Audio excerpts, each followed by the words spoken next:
विषयों पर चर्चा हुई और फैसला आगे के लिए क्या? 2 फेजेस की बैठक। एक बैठक जो regional connectivity scheme government of India की है, जिसका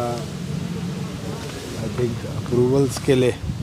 जो बिडिंग जानी है वो फरवरी के मिड में जानी है, उसके ऊपर चर्चा हुई अलायंस एयर के साथियों के साथ कि कैसे जॉइंटली हम मिलकर केवल हिसार एयरपोर्ट से ही नहीं, अम्बाला का भी हमने प्रपोजल भेज दिया गवर्नमेंट ऑफ इंडिया को, और हम कैसे आने वाले समय में हमारा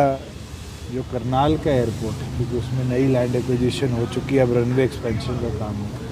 उसको भी रीजनल कनेक्टिविटी स्कीम के तहत देश के अलग अलग शहरों से जोड़ पाए। तो इसके लिए हमने 1 हफ्ते का समय दिया है, जिसमें रूट वायबिलिटी और कौन सा जहाज़ 18 सीटर जा सकता है, 48 सीटर जा सकता है, 72 सीटर जा सकता है, उनकी फिजिबिलिटी वायबिलिटी स्टडी भी हमें गवर्नमेंट ऑफ इंडिया और अलायंस शेयर कर दे दे कि हम बिडिंग के अंदर, चाहे हमें स्टेट की वीआरएफ स्कीम से टकराना पड़े, चाहे गवर्नमेंट ऑफ इंडिया की करना पड़े, चाहे जॉइंटली कोई स्कीम प्राइवेट प्लेयर्स के साथ बनाना पड़े, हम मिलकर कर पाएंगे और इस कनेक्टिविटी से हमारे जो एयर स्ट्रिप्स हैं उसको एयरपोर्ट्स का सर्विस दे पाएंगे। दूसरी बैठक एयर इंडिया समूह के जो अब नए इंचार्ज बनाए हैं भास्करन जी, जो अब ट्रेनिंग को देखेंगे, उनके साथ उनका एक प्रपोज़ल 3,500 करोड़ की इन्वेस्टमेंट का स्टेट के पास आया था, जिसमें 3 कार्य वो करना चाह रहे हैं। एक, इंजीनियर ट्रेनिंग के लिए हमारी यूनिवर्सिटी के साथ टाई अप कर कैसे आगे बढ़ाया जाए, तो उसके लिए हमने जीजेयू और हमारा जो हिसार क्लस्टर है उनको ऑप्शन दिया है कि वो लॉन्ग टर्म के अंदर हमारे पीपीपी मॉडल में यूनिवर्सिटी के साथ टाई अप कर सकते हैं, और अगर वो चाहें तो लॉन्ग टर्म के अंदर वो टाई अप कर सकते हैं एविएशन हब में अपना खुद का कैंपस जनरेट कर। दूसरा जो एक बहुत बड़ी इन्वेस्टमेंट है और आने वाला फ्यूचर भी है एविएशन इंडस्ट्री का, वो है कि हम कैसे जो सिमुलेटर्स हैं, जिसमें पायलट सर्विस में आने के बाद भी रेगुलर ट्रेन होता है, और उसको, क्योंकि इस साल के अंत के बाद एयर इंडिया के पास वो फैसिलिटीज़ जो गवर्नमेंट ऑफ इंडिया के साथ है वो नहीं रहेगी, तो उस पॉइंट ऑफ व्यू से उनको अपना बेस बनाना है। और एयर 4 दीवारी जो होनी है, हमारी बाउंड्री जिसको हम बोलते हैं, उसका काम वॉर फ्रंट पे है। मैं मानता हूँ मार्च 31 तक हम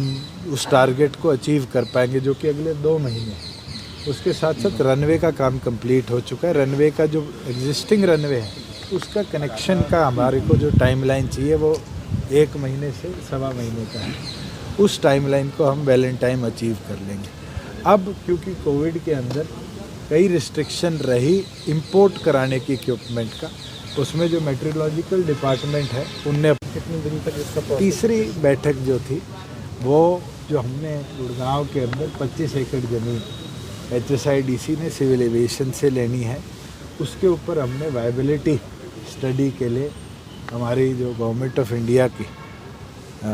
पवन हंस है उसको दिया था, और उनने आज अपनी पहली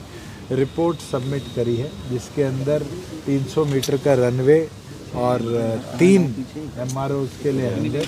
और साथ में 6 लैंडिंग स्पॉट्स और पार्किंग की फैसिलिटी वहाँ पर करी जाएगी।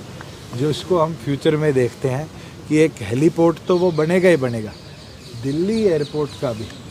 एक लैंडिंग स्पॉट का अल्टरनेटिव हेलीकॉप्टर्स के लिए बनेगा, जिसमें faster landing faster take off की प्रोविज़न बनेगी। तो उसके अंदर 2 फनल्स के अंदर कहीं हाई टेंशन वायर्स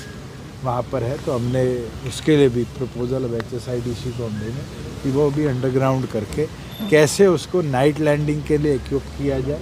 और नाइट लैंडिंग ही नहीं, 24 घंटे वहाँ से आने वाले भविष्य में जहाज उड़े, हेलीकॉप्टर उड़े, हेलीकॉप्टर लैंड हो, इसकी वायबिलिटी की स्टडी करें। सर, सारे एयरपोर्ट को इंडिया ने अपना बेस एयर इंडिया की जो यहाँ बिल्डिंग थी उससे गुड़गांव के अंदर शिफ्ट कर लिया है। तो हमारे लिए खुशी की बात है कि एयर इंडिया ने गुड़गांव को अपना कॉरपोरेट हेड ऑफिस और अपना घर तो बना लिया, मगर पायलट्स ट्रेनिंग और कैबिन क्रू ट्रेनिंग के ऊपर भी कैसे आगे बढ़ा रहे हैं। तो उसके लिए हमने 2 प्रपोजल उनको स्टडी करने के लिए दिए हैं। एक